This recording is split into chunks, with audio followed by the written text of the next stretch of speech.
एक ऐसा vast area जहां अर्थ के सबसे डिस्ट्रक्टिव वॉल्केनोज और अर्थक्वेक्स का घर है, जिसे अर्थ फायर जोन भी कहा जाता है, जहां मौजूद हर देश को पल पल यह डर लगता है कि कौन सा दिन उनका आखिरी बन जाए। पता है क्यों? क्योंकि यहाँ कब कहाँ ज्वालामुखी विस्फोट हो जाए, कौन सा भूकंप आ जाए, यह कोई भी नहीं जानता। हमें पता है, अब तक आप समझ गए होंगे कि हम आखिर बात किसकी कर रहे हैं। जी हाँ, आप सही समझे, हम बात कर रहे हैं प्रशांत महासागर में मौजूद रिंग ऑफ फायर की। रिंग ऑफ फायर, यह नाम जितना अट्रैक्टिव लगता है उतना ही स्कैरी एंड थ्रिलिंग है। इसका सच पता है क्यों? क्योंकि यहाँ हर कोने में छिपे हैं नेचुरल फोर्सेस के अनगिनत रहस्य। लेकिन सबसे बड़ा सवाल ये है कि आखिर यह रिंग ऑफ फायर बना कैसे? क्या यह सिर्फ एक जियोग्राफिकल स्ट्रक्चर है या इसके पीछे कोई और बड़ा रहस्य छिपा है? और क्या यहाँ होने वाली नेचुरल फिनोमिना महज संयोग है या प्रकृति हमें कुछ संकेत दे रही है? साथ ही जानेंगे कि इस क्षेत्र को पृथ्वी का सबसे खतरनाक इलाका क्यों माना जाता है और यह हमारी जिंदगी को कैसे अफेक्टेड करता है। आइए डिटेल में जानते हैं। अगर रिंग ऑफ फायर की बात की जाए तो यह प्रशांत महासागर के चारों ओर मौजूद एक जियोलॉजिकल रीजन है, जहां पर extreme earthquakes and volcanic activities लगातार होती रहती हैं, जिसने इसे दुनिया का सबसे खतरनाक एरिया बनाया हुआ है। यही वजह है कि इसको पैसिफिक ओशन का अग्नि चक्र भी कहा जाता है। वैसे बताते चलें, यह क्षेत्र एक अर्ध चंद्राकार पार्ट में फैला हुआ है। ये कितना खतरनाक होगा, इसका अंदाजा आप इस बात से लगा सकते हो कि इसमें वर्ल्ड के एक्टिव और डोरमेंट वॉल्केनोज का लगभग 75% एरिया शामिल है। यही नहीं, यहाँ पर दुनिया के 90% भूकंप आते हैं। तभी तो यह क्षेत्रफल के हिसाब से वर्ल्ड के मोस्ट एक्टिव जियोग्राफिक एरियाज में से एक माना जाता है। वैसे अगर बात की जाए रिंग ऑफ फायर के जियोलॉजिक रीजन्स की, तो रिंग ऑफ फायर 40,000 किलोमीटर लंबा और लगभग 500 किलोमीटर चौड़ा है। यह पूरा एरिया नॉर्थ और साउथ अमेरिका के वेस्टर्न कोस्ट से स्टार्ट होता है और जापान, फिलीपींस, इंडोनेशिया, न्यूजीलैंड के अलावा एंटार्कटिका तक फैला हुआ है। अगर इस एरिया की बात की जाए तो इसको 4 मेन पार्ट में डिवाइड किया है, जिनमें से पहले नंबर पर आता है इसका उत्तरी भाग। अगर उत्तरी भाग की बात की जाए तो यह पूरा एरिया अलास्का और कामचटका प्रायद्वीप को कवर करता है। यहाँ माउंट सेंट हेलेंस और माउंट फ्यूजी जैसे प्रमुख ज्वालामुखी लोकेटेड हैं, जो इसे खतरनाक बना देते हैं। इसके बाद आता है रिंग ऑफ फायर का पूर्वी क्षेत्र। Eastern region north and south America के पश्चिमी क्षेत्रों को कवर करता है।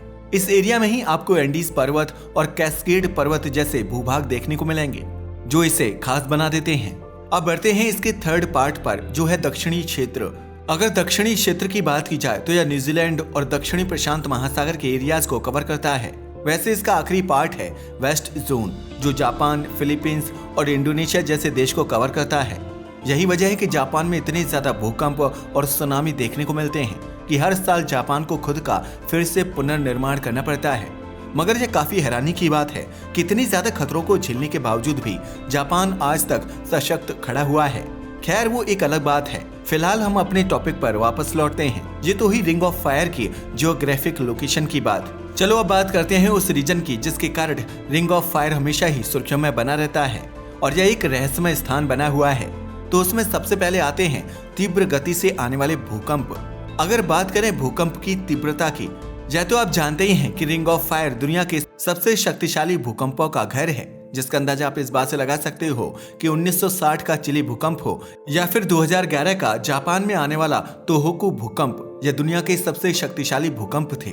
इनमें से चिली भूकंप तो 9.5 रिएक्टर स्केल पर आया था और जापान में 9.1 रिएक्टर स्केल पर आया था। ये ऐसे भूकंप थे जिनकी वजह से कई बार डेवास्टेटिंग सुनामी भी आई और दोनों देश बिल्कुल तबाही की कगार पर पहुंच गए थे।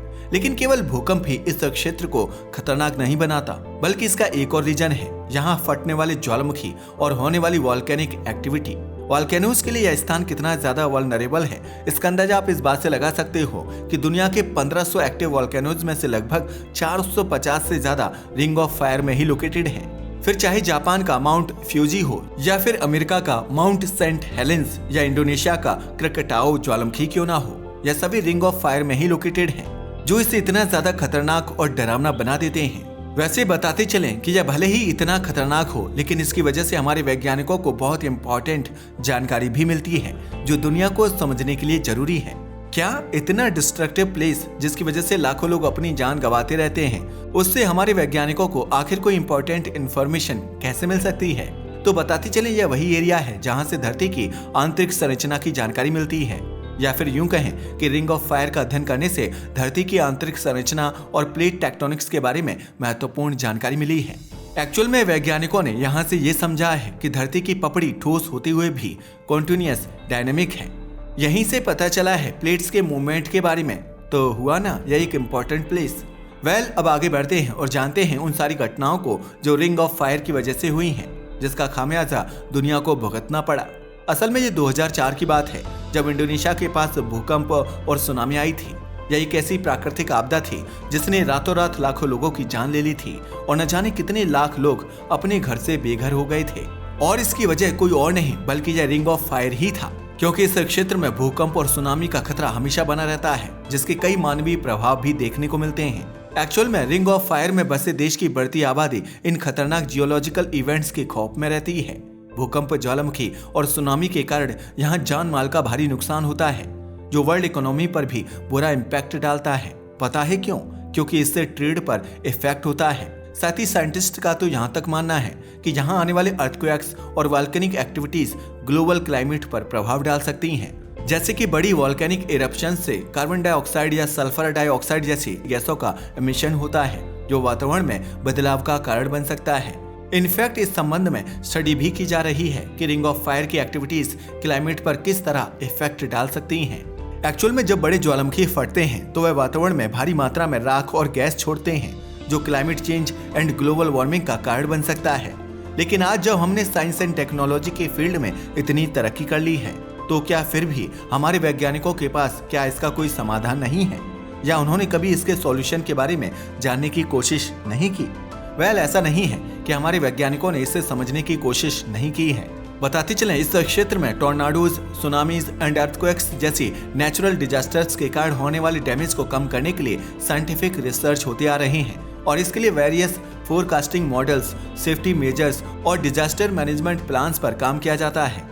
यही नहीं, रिंग ऑफ फायर के अलग अलग पार्ट पर कई सारे वैज्ञानिक अध्ययन हो चुके हैं, जिनके द्वारा यहाँ होने वाले नुकसान को कम करने की लगातार कोशिश की जाती रही है। उनमें से सबसे ज्यादा महत्वपूर्ण स्थान रखता है साइज्मिक सेंसर्स। एक्चुअल में वैज्ञानिकों ने रिंग ऑफ फायर के आसपास भूकंपीय सेंसर लगाए हैं, जो भूकंप की गतिविधियों को मापते हैं और बड़े भूकंप की जानकारी पहले ही दे देते हैं, ताकि प्रभावित क्षेत्र के आसपास रहने वाले लोगों को समय रहते दूसरी जगह पर शिफ्ट किया जा सके और नुकसान को कम से कम किया जा सके। भूकंपीय सेंसर के अलावा यहाँ पर ज्वालामुखी निगरानी भी की जाती है। एक्चुअल में इस क्षेत्र में ज्वालामुखी गतिविधियों की निगरानी के लिए सैटेलाइट और अन्य तकनीकों का इस्तेमाल किया जाता है, ताकि ज्वालामुखी विस्फोट के बारे में पहले ही जानकारी दी जा सके और इसके आसपास मौजूद लोगों को वहां से हटाया जा सके। यही नहीं, अब इस एरिया में भविष्यवाणी और तैयारी भी पहले ही कर ली जाती है। एक्चुअल में वैज्ञानिकों ने अब ऐसी टेक्नोलॉजी का विकास कर लिया है जो भूकंप एंड ज्वालामुखी की पूर्व चेतावनी भी दे सकते हैं, जिससे नुकसान को कम किया जा सकता है। ये तो हुई रिंग ऑफ फायर की बात, जिसमें हमने वो सारी प्रॉब्लम्स देखे जो इसकी वजह से दुनिया को भुगतने पड़ते हैं। मगर ऐसा नहीं है कि रिंग ऑफ फायर का कोई महत्व नहीं है। असल में धरती की आंतरिक संरचना के बारे में तो यह जानकारी देता ही है, मगर इसके अलावा भी इसके कई महत्व मौजूद हैं, जिनमें से सबसे पहले हैं यहाँ मिलने वाले खनिज संसाधन। आप जानकर हैरान रह जाओगे कि जिस रिंग ऑफ फायर की वजह से लाखों लोगों ने अपनी जान गंवाई है और न ही जाने कितने लोग मौत के मुंह पर बैठे हुए हैं, उसी रिंग ऑफ फायर के क्षेत्र में बहुमूल्य खनिज और धातु जैसे कि सोना, तांबा और दूसरी दुर्लभ धातु के बड़े भंडार पाए जाते हैं। इतना ही नहीं, यह एरिया भू ऊर्जा का स्रोत भी है। एक्चुअल में ज्वालामुखी क्षेत्र में भूतापीय ऊर्जा यानी जियोथर्मल एनर्जी का बड़ा भंडार मौजूद होता है, जो एनर्जी उत्पादन का एक महत्वपूर्ण स्रोत बन जाता है। हमें पता है, अब आप सोच रहे होंगे कि रिंग ऑफ फायर के बारे में हमने जान लिया, इससे होने वाले फायदे और नुकसान भी समझ लिए, मगर सबसे बड़ा सवाल तो अभी बाकी है कि आखिर रिंग ऑफ फायर का निर्माण कैसे हुआ था और आखिर क्यों यह प्रशांत महासागर में ही बना। ये काफी इंटरेस्टिंग है, मगर ये आज की नहीं, सदियों पुरानी बात है और उसे समझने के लिए आपको धरती के इतिहास में जाना होगा। तो चलिए आपको उस दौर में लेकर चलते हैं जब जन्म हुआ था रिंग ऑफ फायर का। बताते चले, रिंग ऑफ फायर का फॉर्मेशन प्लेट टेक्टोनिक्स के कारण हुआ था। प्लेट टेक्टोनिक्स के बारे में तो आप जानते ही हो। जी हाँ, वही प्लेट्स जो धरती के नीचे मौजूद हैं। आज हम लोग जहाँ रहते हैं, हमारी धरती के नीचे बहुत सारी प्लेट मौजूद हैं जो लगातार मूव करती रहती हैं। अरे नहीं, नीचे देखने की जरूरत नहीं है, क्योंकि आप उसे देख नहीं सकते।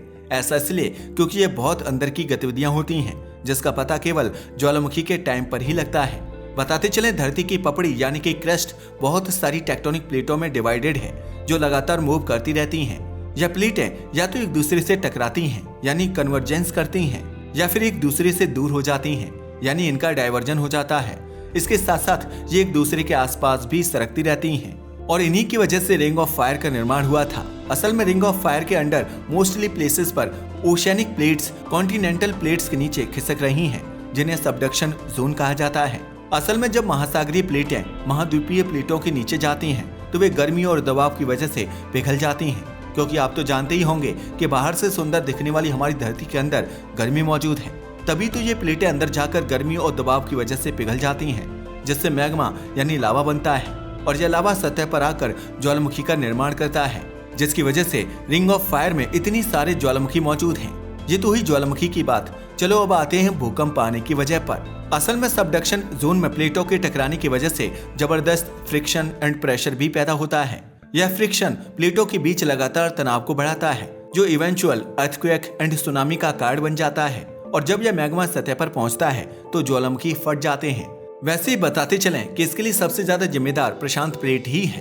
अगर प्रशांत प्लेट की बात की जाए तो यह रिंग ऑफ फायर का सेंट्रल पार्ट है, जो चारों ओर से दूसरी प्लेटों के संपर्क में रहता है। अगर हम बाकी प्लेटों की बात करें तो उनमें से कुछ खास हैं, जैसे कि Eurasian plate, north America plate, Indo Australia plate और फिलीपाइन प्लेट।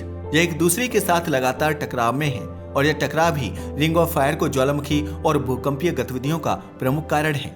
11 मार्च 2011 की तारीख आज भी जापान के इतिहास की एक ऐसी काली रात है जिसे कभी भुलाया नहीं जा सकता। पता है क्यों? क्योंकि इसी दिन जापान ने सबसे बड़े विनाश को देखा था, जिसकी शुरुआत 9.1 मैग्नीट्यूड के अर्थक्वेक से हुई थी।